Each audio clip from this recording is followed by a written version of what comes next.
If you're watching this before the 19th of October, I will be appearing at the Mind, Body, Soul Experience in London, offering live readings, spiritual coaching sessions, charm readings. Many of you love my charm readings, past life snapshots, and even recording some special podcast interviews for the Inquisitive Wren.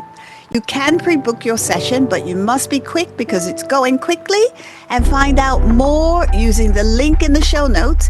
And if you grab a 45-minute power reading or power inner shift session, coaching session, you'll also receive a free legacy CD. This is from the Give Me series and the Let Go series, and a free ticket to the show, but it's dependent on availability. You must be quick. There aren't many free tickets left. There won't be many CDs left. Even if you're unable to grab a reading, come by, say hello. Hope to see you there. Do you ever notice your mood sinking as the days get shorter?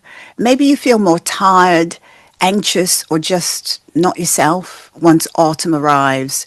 Once the seasons change, you look around and you just feel different. Well, you're not alone. Millions of people experience what's called the winter blues. For some, though, it goes deeper. It's called Seasonal Affective Disorder, or SAD, SAD for short. Today, I want to share with you what psychology, neuroscience, and even spirituality have to say and teaches us about SAD. I'll give you 5 practical, powerful things that you can do right now to lift your energy, ease your mood, and reconnect with your inner light during the darker months. You may wonder why some people seem to love this time of year, and then many dread it. So stay with me to the end, because I'll share a free tool that you can download to help you track your mood and keep your mental well-being steady all season long. This episode will help you to deal with seasonal affective disorder. Stay tuned. You're listening to the Inquisitive Wren podcast, the show that brings you philosophical ponderings of your life from a bird's eye view. Now, here's your host, Shah.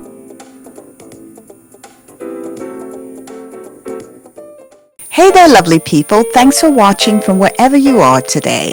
Quick favor before we get going, tap that like button, say hi in the comments, and of course, subscribe with the little bell so you don't miss anything.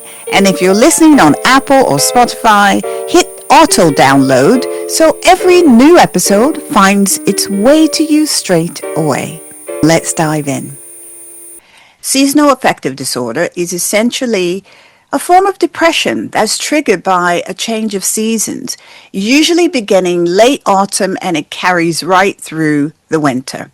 From a psychological perspective, SAD is connected to changes in motivation, increased negative thought patterns, and a sense of hopelessness. I would also say ruminating thoughts. Ruminating in the sense that those thoughts have been there with you every year, year on end. And year on year, you feel the exact same thing every time this time of year comes round. So you might hear yourself thinking, I'll never feel better until spring, which only reinforces the cycle. And what is it about spring that's made you feel better? Sometimes it goes deeper, but we'll get to that. From a neuroscience point of view, shorter days mean less exposure to natural light. So that disrupts the brain's production of serotonin, which is our feel-good neurotransmitter, and it increases melatonin, which makes us feel sluggish and sleepy and lethargic.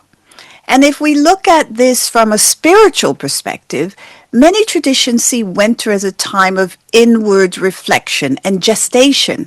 Just like seeds rest underground before sprouting in spring, winter asks us to turn inward. And I like that. I always see autumn as a time to plant seeds. And I talk about that a lot. The latest newsletter, in fact, talks about how you can take advantage of the autumn. This is fall. This is a time of harvest. So if you're not signed up to the newsletter, make sure you do. The link is in the description below.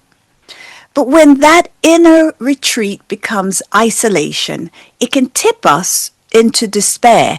So how do we work with the season? You can't change it. The seasons change on their own instead of fighting against it. Let's explore 5 things that you can try starting now, starting today, to find your balance again. So number 1 is light exposure. The first and perhaps most important step in all this is light, because obviously you feel down. Your unconscious mind for some reason starts to feel down because there is less light. And there's lots of metaphors that we could apply to this, but for the purposes of this episode, because the root of SAD is often tied to the lack of natural light, natural daylight, I'll say, bringing more light into your daily routine can make a big difference. So how do you do that? You'll have to ask yourself, how can you do that? You know your schedule. So one of the things you could do, you might buy or try a light therapy lamp for maybe 20 to 30 minutes in the morning. You know, you wake up, it's very, very dark out. And so you might try using this light therapy lamp. These lamps mimic natural light, sunlight, helping you to regulate your body clock and boost serotonin levels. So if you sit by a window while you work or while you eat breakfast, that can also help. But make sure you open your curtains, open your blinds fully during the day. Even if the sun isn't shining, it is still natural light. So even in direct sunlight helps your brain to recalibrate. Think of it as signaling to your body. The day has begun. I am awake. I am in rhythm. I am with one.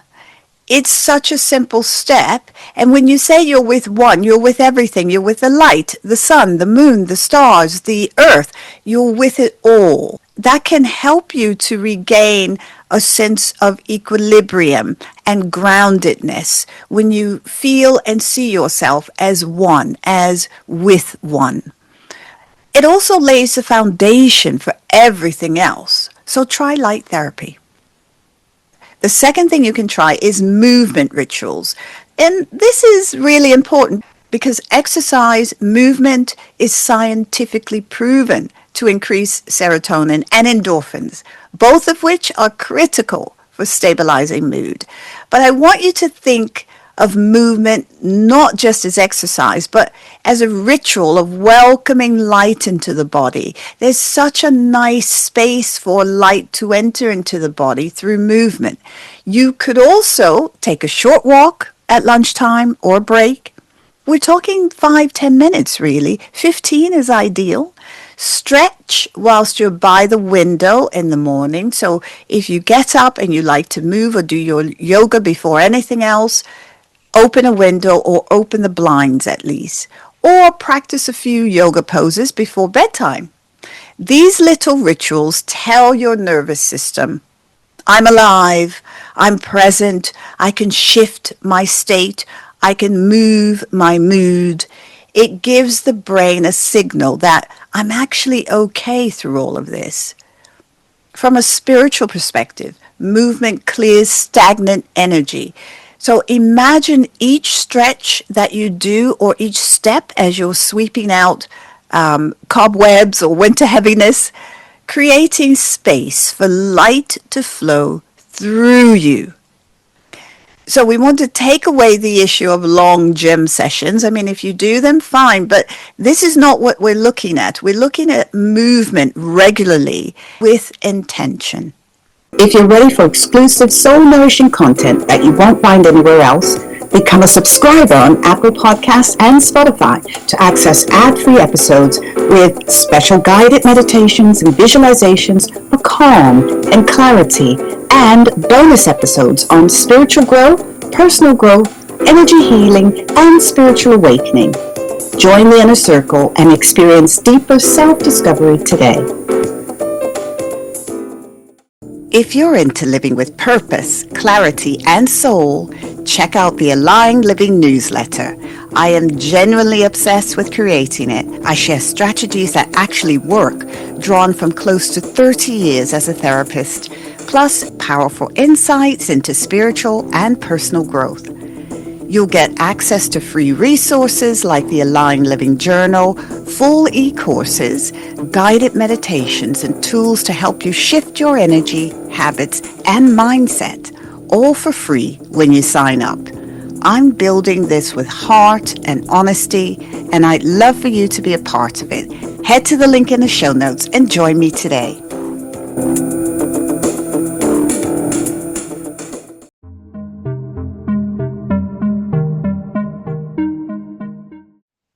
Number 3 is to reframe with journaling. There's a lot of talk around journaling, but journaling is very powerful. And it's a psychological tool to help you break negative thought loops. Anything that can interrupt those thought loops is good. So with SAD, thinking becomes rigid. It's dark. I feel low. Therefore, I can't do anything. I don't feel like doing anything. I can't move my body. I hate all this. Those are very dark, low moods and thoughts. And SAD grasps that and holds on to it. Journaling allows you to observe those thoughts and to gently reframe them. So here's what I would suggest. Each day, write down one limiting thought you've had and then write a reframe. For example, the darkness outside defines my mood. Reframe that to, the darkness outside is temporary, but the light within me is constant. Now that's a real spiritual approach, and it feels good when you do it. But if you're a lot more right brain, let's say, you could change it around. You could say, the darkness, I hate the darkness. This is awful. Every year I have to go through this. Because when you're very right brain, you stick to those sorts of matter-of-factness type things. And change it over to, okay, this darkness is not my best friend here, but I can't change it. I can't change the darkness, so I might as well just get up, get dressed, get out. That's it. So that's a very right brain, practical, logical, rational way to deal with it. Use what you can depending on your personality. But these small daily acts retrain the brain. It actually starts the brain thinking differently. And neuroscience calls this neuroplasticity, the ability of the brain to form new pathways when we practice new thoughts. Very powerful. Our brain's fascinating. And on a spiritual level, journaling creates a sacred dialogue between you and your inner self. It reminds you that you're not your thoughts. You are witnessing them. You're an observer of your thoughts. Number 4, connection and community. The 4th is all about connecting and remaining connected. One of the risks of SAD is that it pushes you to isolate.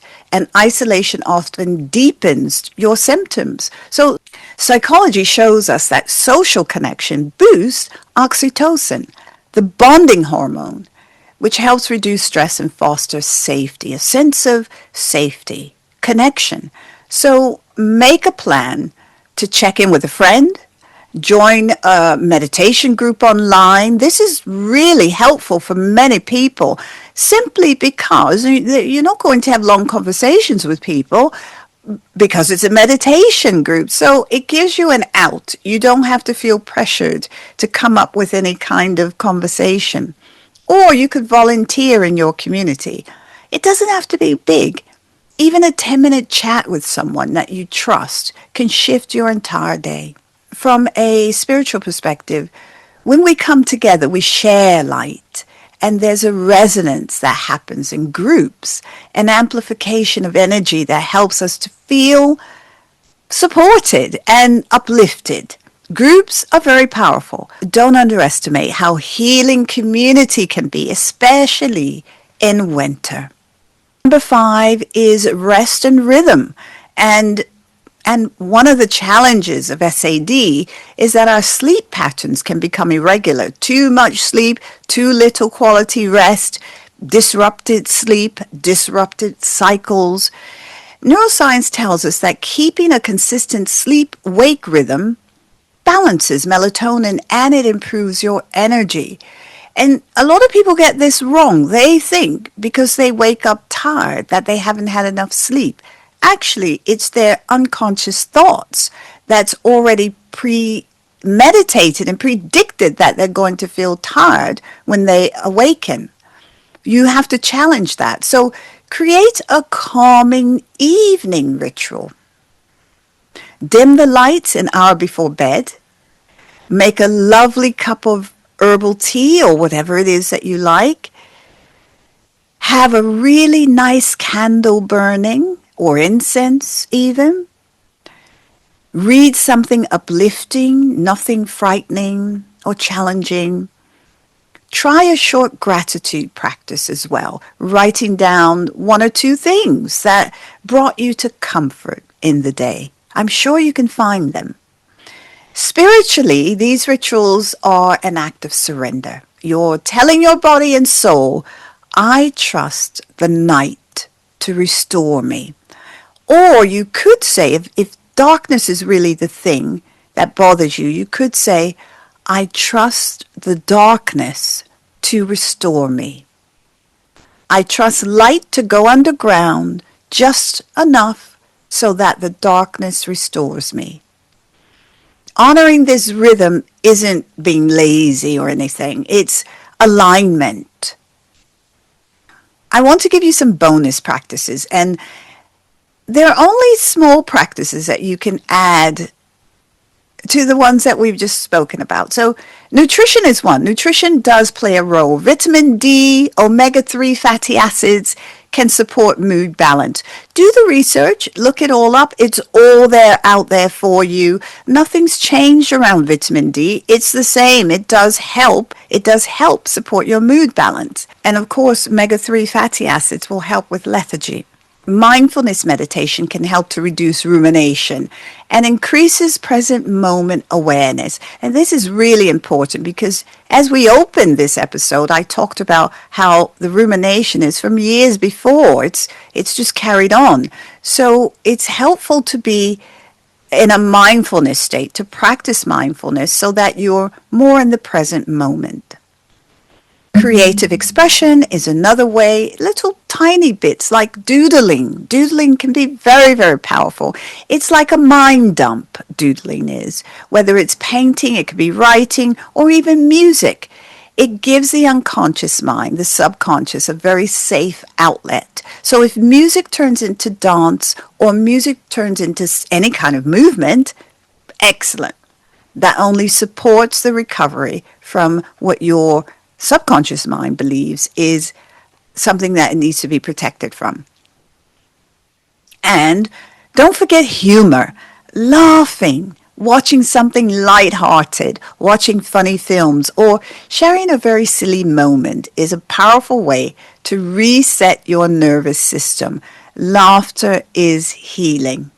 Get some plants around you. Remain connected with the earth. I do have a 6 grounding rituals download that you can download for free. There's a link in the description if you want to download it, and it can help you remain grounded.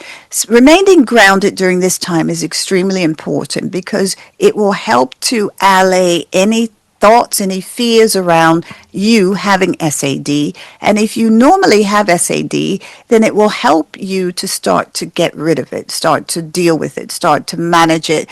And eventually you'll find that it goes away. Seasonal affective disorder isn't just darkness or stealing joy or making you readjust. There is huge adjustment. Your clothing changes. You've got to maybe put on the heating for the first time in months. You've got to now maybe make sure some of the windows are closed. You don't open the doors as much. Perhaps you don't go out as much. Lots of change there. People aren't going out as much. However, you could flip that on its head and look at it as joyful. It's a time when your body can have a bit of a rest. It's your body and your mind signaling that you need support, perhaps rhythm and care. By bringing in light, bringing in movement, reframing your thoughts, connecting with other people, honoring rest, you can transform winter from something to go through or endure into something that actually nurtures you. And if this spoke to you, I invite you to download my free digital detox journal. It's a simple guided tool to track your mood, your energy levels, and triggers during the day so you can stay balanced no matter what the season brings. You'll find the link in the description below. And if you're new here, don't forget to subscribe. And remember, the darkness of autumn or winter is only temporary, but your light is constant. It remains, and it's stronger than you think.